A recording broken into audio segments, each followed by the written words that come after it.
আপনি দেখছেন না, একটা মিথ্যা কথাকে 10 বার প্রচার করে, মানুষ মনে করে না এই সত্য হলেও হতে পারে। আমাকে 3 বছর আটকিয়ে রাখার পেছনে এই মিডিয়ার কারসা দিছিল। ওরাই উল্টা পাল্টা করে কাটসাট করে 1.5 ঘন্টা 2 ঘন্টার আলোচনা 2-3 মিনিট 1.5 মিনিট ছেড়ে দেয়। আগের কথা নেই, পরের কথা নেই, আমার রিমান্ডে শুধু ওইটাই শুনি। এখানে প্রসাব করিলেন না করিলে কমা দেওয়ার কথা, আর ওরা দেয় কথা। এখানে মিডিয়ায় যারা কাজ করছেন তাদের আরো অ্যাক্টিভ হওয়া লাগবে, কারণ এটা ইবাদত। আপনাকে এই ক্যামেরা ভিডিও আপনাকে জাহান্নামে নিয়ে যাবে, এইটাই আপনাকে জান্নাতে নিয়ে যাবে যদি আপনি ওই মানের কাজ করেন। কথা বলেন। নুন আল কলামি ওয়া মা ইয়াসতুরুন। আল্লাহ বলেন কলমের কসম, এটা একটা কলম। এটা কলম না? কলম দিয়ে লেখকরা যা লেখে ওই লিখিত জিনিসের আল্লাহ কসম দিয়েছেন। সুতরাং উল্টা পাল্টা লিখে যাবেন মানুষের বিরুদ্ধে। সাত গায়ে জারিয়া যেমন আছে, গোনায় জারিয়া আছে। অনেকে খালি সাত গায়ে জারিয়া শুনে পেয়ে আনন্দে থাকে, তো সাত গায়ে জারি। আরে ভাই, গোনায় জারিয়া আছে, ওইটা আপনার কোন বাবা নেবে? বাংলাদেশে বহু মানুষ সাত গায়ে জারিয়া না করে আজ অনেকে গোনায় জারিয়া করে যাচ্ছে। এমন এমন কথা লিখে যায় একটা মানুষের একটা দলের বিপক্ষে, যেই কাজ সেই কথা ওই লোকটা ওই দলের ভেতরে নেই। আন্দাজে আপনি এগুলো ছড়িয়ে যদি কালার করার চেষ্টা করেন, আপনি হয়তো মরে যাবেন 50 বছর পর, কিন্তু আপনার এই মিথ্যা লিখিত বই, মিথ্যা লিখিত পত্রিকা একে মরে যাবে? যতদিন থাকবে টিকে আপনার কবরে ফ্ল্যাক্সি লোড হয়ে এগুলো সব এই গোনাগুলো যেতে থাকবে। আপনি হয়তো মারা যাওয়ার সময় 50 মন গোনা নিয়ে মরে গিয়েছিলেন, কিয়ামতে যখন উঠবেন আপনার আমল নামায় দেখবেন 50,000 মন গোনা জমা হয়ে আছে। এরকম পাগল দেশে নেই? ফজু পাগল একটা আন্দাজে। আমার মনে হয় ওরা বাইরে রাখলে দেশের ক্ষতি হবে, ওরে আমার পাবনায় পাঠানো করবে। যারা আছেন কিশোরগঞ্জে ধরে বেঁধে ওরে পাবনায় পাঠান, আমরা দরকার হয় কুকুর মারা ইনজেকশন দিয়ে দিই, থাক। তাছাড়া যত কথা বলে, মানে 100টা কথা বললে 98টা মিথ্যা কথা, সব আলেমদের বিরুদ্ধে। ওকে জন্মই হয়েছে আলেমদের বিরুদ্ধে করার জন্য নাকি? এখানে আমাদের উচিত মানুষকে, যারা মানুষের দাসত্ব থেকে মুক্ত করে আল্লাহর দাস বানাতে চায়, আপনি সেই দলে যোগ দেন যাদের দ্বারা তাড়াতাড়ি ইসলাম কায়েম করার সম্ভাবনা বেশি। সেই দলে আসেন, আপনি সফল হতে পারবেন। এই আয়াত আর এই হাদিস আমি এখন বানালাম। বলেন বলেন।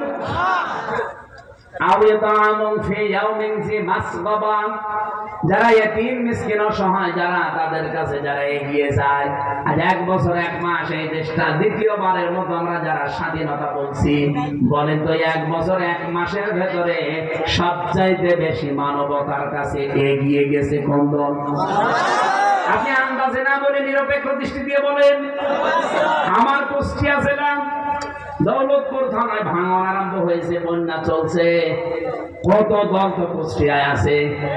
শুধুমাত্র দেখলাম এই 3 দিনে বাংলাদেশ জামাত ইসলামী, যদিও তারা মুসলিম, যদিও তারা নিজেরাই অসহায়, 15-16 বছর তারা নিজেরাই অসহায়, এরপরও কয়েক ট্রাক মাল নিয়ে অলরেডি তারা বিতরণ করেছে। এলাকার মানুষ এখন খুশি।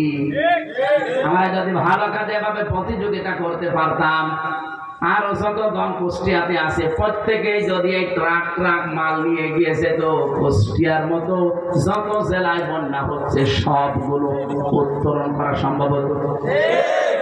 এই কাছে নেই। আমি জামাত ইসলামীতে এসেছি জেলখানা থেকে আসার পর। এর আগে আমি অ্যাক্টিভ ছিলাম না শিবিরে, জামাতে, কোনো দলে না, ওই যে অভিখা ওয়াজ করে খেতাম। এখানে আসার পরে আমি অ্যাক্টিভ ভাবে মিশে কাজ করে দেখতে পাচ্ছি জামাত কর্মী মানে সমাজ কর্মী। এদের আসল কাজ এইটা, সমাজে উন্নয়নমূলক কাজে আপনি আগে অংশগ্রহণ করেন। এই জন্য আহ্বান জানাচ্ছি, এদের চরিত্রটা আপনিও নেন, আপনাকেও মানুষ ভালোবাসে। মানুষকে জোর করে কিছু হয় না, তার প্রমাণ হাসিনা। এত জোর করেছিল, 3টা বছর আমাদের যোগাযোগ বিচ্ছিন্ন রেখে, শুধু বউ থেকে, ছেলে মেয়ে থেকে না, মা বাপ থেকে না, দুনিয়া থেকে বিচ্ছিন্ন করে রেখেছিল মাটির নিচে। কি করতে পেরেছে? গাজীপুরে ছিলাম প্রায় 3 বছর। কি করতে পেরেছে শেষ পর্যন্ত? যেটাকে ওরা বেশি ঘৃণা করে সেই দলে এখন আমি আরো অ্যাক্টিভ হয়ে গেছি। আমার এই জামাত ইসলামে অ্যাক্টিভ হওয়ার জন্য হাসিনা পাই। ও যদি ছেলে এইভাবে কষ্ট না দিত, আমার মনে হয় আমি এভাবে আসতাম না। আগে যে ছিলাম অভিখা করে দিতাম। আমার এখানে অ্যাক্টিভ করার জন্য আপনি দায়ী। আপনি দিল্লি বসে বসে এখন সুবহানাল্লাহ। ভালো, আপনার জন্য যে অন্তত আমি অ্যাক্টিভ ভাবে একামতে দিনের দায়িত্ব পালন করার জন্য একজন হতে পেরেছি, আপনাকে এই জন্য ধন্যবাদ। আপনার কারণে বহু মানুষ এরকম অ্যাক্টিভ ভাবে এসেছে। আমরা 76 জন আলেম এক জায়গায় ছিলাম, মাওলানা মামুনুল হক ভাই সহ। আমি তার নামটা আসলে দোয়া করে নেই, কারণ এই 3 বছরে অনেক অবদান তার আমার উপরে আছে। জেলখানায় খাবার খাওয়া যায় না। গাজীপুর জেলা কি গরিব? কাশিমপুরে, গাজীপুরের ভেতরে না, কি খাবার দেন আপনারা? মাওলানা মামুনুল হক হাফিজাহুল্লাহ, আল্লাহর বান্দা 3 বছর আমার সাথে এক ঘরে ছিল, পাশাপাশি রুমে। আমরা প্রতিদিন সকালে আর দুপুরের খাবার আমরা একসাথে খেতাম। খাবারটা গরম করতে পারতেন ওনার কাছে। এটা যদি না থাকতো আমার শরীর যা যা মনে হয় আমি আরো দুর্বল হয়ে যেতাম। ওনার কাছে আমি এই জন্য ঋণী। আল্লাহ যেন তার সর্বোচ্চ মাকাম দুনিয়া আখিরাতে দান করেন। আমিন। সম্মানিত ভাইরা, আমি যেটা বোঝাতে চাচ্ছিলাম,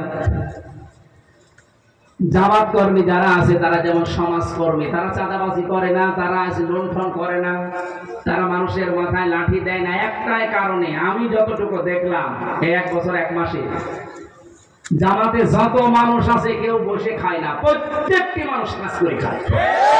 সে যদি ভ্যান চালক হয়, কেউ বসে খায় না। আপনি দেখেন প্রত্যেকের কোনো না কোনো কাজ আছে। আর ওই কাজ থেকে 1 মাসে যদি 5000 টাকা উপায় হয়, সেখান থেকে অন্তত 5% ধরে যেই কয় টাকা হয় সেই কয় টাকা নিয়ে ইচ্ছায় সে জমা দেয়। এই জন্য এই দলটা চালাতে কোনো বেগ পেতে হয় না। আর অন্যান্য দলের দ্বারা এইভাবে দেওয়ার কোনো নিয়ম নেই। যদি 5000 পায়, আরো 10,000 বাম হাতে ইনকাম করে। এই জন্য আহ্বান জানাচ্ছি, আমি নিজে বুঝেছি। এদেরকে দেখলাম এরা ফাঁকু রকাবা করতে চায়, এরা দাসত্ব মুক্ত করতে চায় মানুষকে, মানুষের দাস থেকে আল্লাহর দাস বানাতে চায়। এরা মানুষের দুয়ারে দুয়ারে খাবার পৌঁছিয়ে দিচ্ছে। আমির জামাত সুস্থ ছিল যখন, দেখেননি এত পর্যন্ত পানির ভেতরে নেই, মাথায় ঝড়ি নিয়ে ফেনীতে, রংপুরে, সেই সুনামগঞ্জে উনি এগিয়ে চলে যাচ্ছে। 64 বছরের একজন বৃদ্ধ যুবক। কোন দলের মানুষকে তো আমি এইভাবে অ্যাক্টিভ হতে দেখলাম না, কারণ তারা এই আয়াত পড়েছে, আয়াতের শিক্ষা নেই। 3 নম্বরে আপনাদের গুণাগুণ অর্জন করা লাগবে।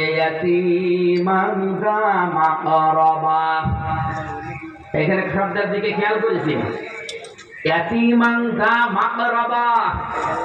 নিকটাত্মীয়র ভেতরে যারা ইয়েতিম, অসহায়, এই মানুষগুলোর দায়িত্ব নেওয়া লাগবে, খোঁজ খবর নেওয়া লাগবে।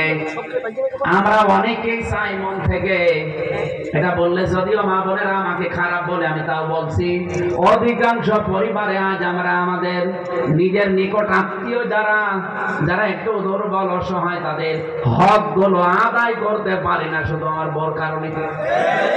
আমার বউ না, অন্যের বউ। আমারটা বললাম মায়ের খাবো, সেটা রেকর্ড হচ্ছে।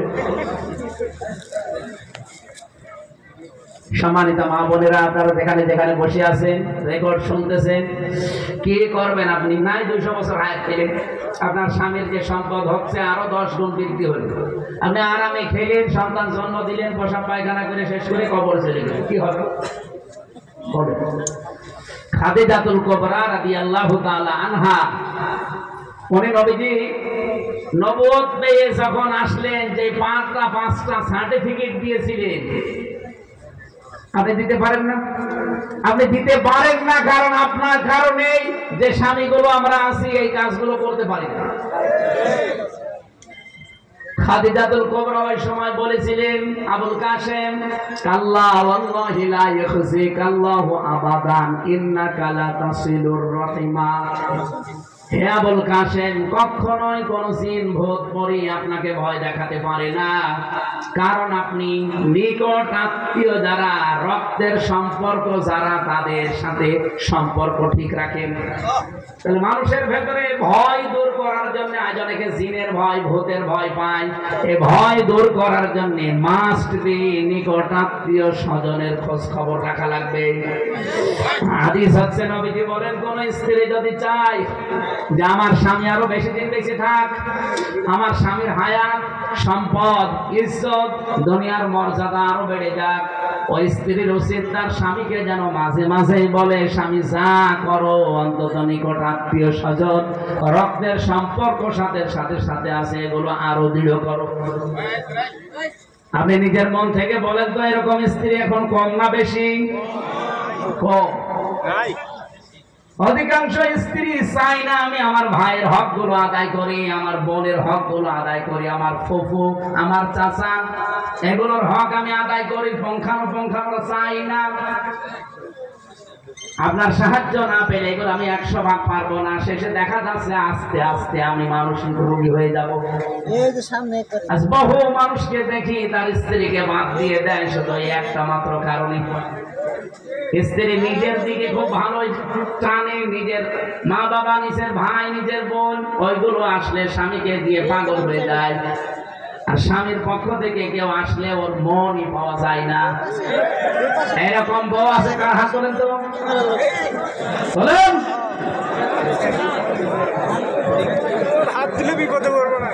যাদের এরকম আছে তারা সাবধান। সম্মানিত মা বোনেরা, নামাজ পড়ে রোজা রেখে আর কালো বোরকা পরে আপনি কি করবেন? আপনি তো রক্তের সম্পর্কগুলো আরো দৃঢ় করার জন্য ছাড় দিয়ে হলেও চেষ্টা করবেন। সফল আমাকে দেখতে চান, এইভাবে আমাকে সফলতায় পৌঁছিয়ে দেন।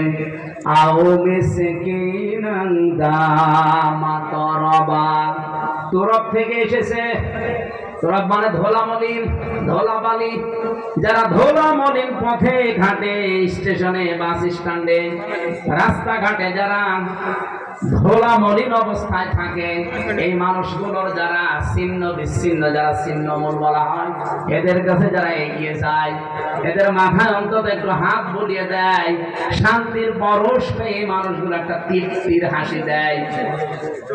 নবীজি জানিয়েছেন, একটা এতিমের মুখের এই তৃপ্তির হাসি আল্লাহর আরশ পর্যন্ত তোমার উপরে খুশি হয়ে যায়। আপনি 20 তলা বিল্ডিং বানিয়েছেন, সেই রকম বিউটিফাই করে জাঁকজমকপূর্ণ একবারে একত পাথর দিয়ে, বিভিন্ন মার্বেল পাথর নিয়ে এসে কাবায় যে পাথর সাজানো আছে ওই পাথর দিয়ে আপনি বানিয়েছেন। এই 20 তলা বিল্ডিং এর মূল্য আল্লাহর কাছে যত না বেশি, একটা ছিন্নমূল ধলাবালি মলিন অবস্থায় যারা বিভিন্ন জায়গায় আছে, এরকম অসহায় মানুষের পাশে যদি কেউ ছুটে যায় আর তাকে যদি হাসি দেখতে পাওয়ার জন্য চেষ্টা চালায়, ওই লোকটার প্রতি আল্লাহর আরশ পর্যন্ত খুশি হয়ে যায়। বলেন তো, এই কর্মসূচিটা বাংলাদেশে 73টা দল আজ কাজ করছে। আমি তো নিজে দেখতে পাচ্ছি কারা নিয়েছে।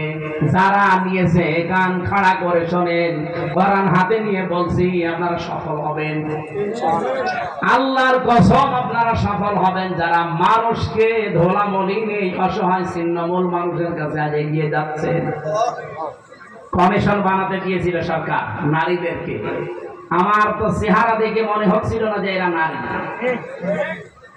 নারী কমিশনে যে কয়েকজন ছিল আপনি তাকিয়ে দেখে যে নাকি মহিলা না পুরুষ বোঝা যায়। কোরআনের 13টা আয়াত ভুল ধরেছে, 26টা হাদিস তারা ভুল ধরেছে। আমার ভাইরা, আমি যে কথা এখান থেকে নিয়ে আসতে চাই, আপনি নারী কমিশনারে বসে, কমিশনে বসে এই জায়গায় যদি কোরআনে কারিমের এই নির্দেশগুলো নিজে পালন করে 92% মুসলমানের দেশে বাস্তবায়নের জন্য ডক্টর মোহাম্মদ ইউনূসকে আপনারা চেষ্টা চালাতেন, আজ যে কথাগুলো উঠতেছে আলেমদের পক্ষ থেকে, একটা কথা আলেমরা এদেশে বলতো না, মুসলমানেরা বলতো না, আর আপনাদের পক্ষে রাখতো। আপনি কি করলেন? যৌনকর্মী যারা আছে তাদেরকেও নাকি শ্রমিকের মর্যাদা দেওয়া লাগবে। একটা কথা বলবো, তার সারাটা জীবন নির্যাতিত যৌনকর্মী যারা আছে। আমি একটা সাক্ষাৎকার পেয়েছিলাম এই গোয়ালন্দ ঘাটের। এই মেয়েটা দুর্ভাগ্যের কারণে সেখানে যে পড়েছে, কি নির্যাতন তার উপরে 8 বছর চলছে। এক দিন 8, 10, 15, 20 জন করে তার ইউজ করে, ব্যবহার করে, কিন্তু কাঙ্ক্ষিত মানের টাকা পয়সা তার দেয় না। তার তো এমনিতেই কষ্ট। আরো বিভিন্ন মেডিকেলের যে সমস্ত বিষয়গুলো আছে ওগুলো নিচে নামলাম না, সবগুলো থেকে তারা আপনি কষ্ট দিচ্ছেন, বঞ্চিত করছেন। তার একটা পেশা হলো, আর আপনি তাকে শ্রমের মর্যাদা দেওয়ার জন্য উঠে পড়ে লেগেছেন। আমার মনে হয় তাদেরকে শ্রমের মর্যাদা না দিয়ে আপনি নিজে ওই শ্রমের মর্যাদা নেন।